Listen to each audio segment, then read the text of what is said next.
ধারে বুকে ভরে কাটে দিন একাকার। সুপারস্টার শাকিব খানের সিনেমা ছাড়া যেন ঈদ জমেই না, সেই ধারা অব্যাহত থাকছে আসন্ন ঈদেও। রোজার ঈদে মুক্তি পেতে যাচ্ছে দেশের কিং খান অভিনীত রাজকুমার সিনেমাটি, তাও আবার রেকর্ড সংখ্যক হলে। দেশের 10 থেকে 15টি প্রেক্ষাগৃহ বাদে প্রায় সব সিনেমা হলে চলবে শাকিব খানের রাজকুমার, এমনটি জানিয়েছেন সিনেমা সংশ্লিষ্ট একটি সূত্র।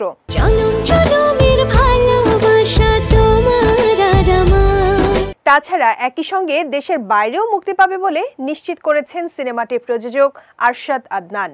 সিনেমাটির মুক্তিকে সামনে রেখে এরই মধ্যে সিনেমার 3টি গান মুক্তি পেয়েছে। গানগুলো নিয়ে দর্শক মহলে মিশ্র প্রতিক্রিয়া থাকলেও গানগুলো ট্রেন্ডিংয়ে আছে ইউটিউবে। সেন্সর ছাড়পত্র পাওয়ার পর প্রযোজনা সংস্থা ভার্সিটাল মিডিয়ার কর্ণধার ও প্রযোজক আরশাদ আদনান জানান, সিনেমাটি দেখে সেন্সর বোর্ডের সদস্যরা আপ্লুত হয়ে পড়েন। তিনি বলেন, 4 এপ্রিল রাজকুমার সিনেমার সেন্সর বোর্ডের ছাড়পত্র পেয়েছি। সিনেমাটির অনেক প্রশংসা করেছেন সেন্সর বোর্ড সদস্যরা। একজন সদস্য আমাকে কল দিয়ে বলেছেন, কি সিনেমা বানিয়েছো, চোখের পানি ধরে রাখতে পারলাম না। ঈদে কতগুলো প্রেক্ষাগৃহে সিনেমাটি চলবে সেই প্রশ্নের উত্তরে আরশাদ আদনান বলেন, বড় বড় সব হলগুলো আমরা আগেই বুকিং করে ফেলেছি। আমাদের বড় সিনেমা ভালো দামে বুকিং করব, এটাই স্বাভাবিক।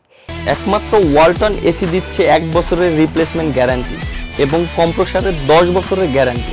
ঈদ উপলক্ষে মুক্তির মিছিলে রয়েছে প্রায় 1 ডজন সিনেমা, তবে সব ছাপে আলোচনার কেন্দ্রে রয়েছে হিমেল আশরাফ পরিচালিত রাজকুমার। সিনেমাটিতে শাকিবের নায়িকা যুক্তরাষ্ট্রের কোর্টনি কফি। ভার্সিটাল মিডিয়ার ব্যানারে সিনেমাটি বাংলাদেশের পাশাপাশি যুক্তরাষ্ট্র, লন্ডন, মধ্যপ্রাচ্য, কানাডা, ভারত সহ বিশ্বের বিভিন্ন দেশে মুক্তি পাবে বলে জানা গেছে।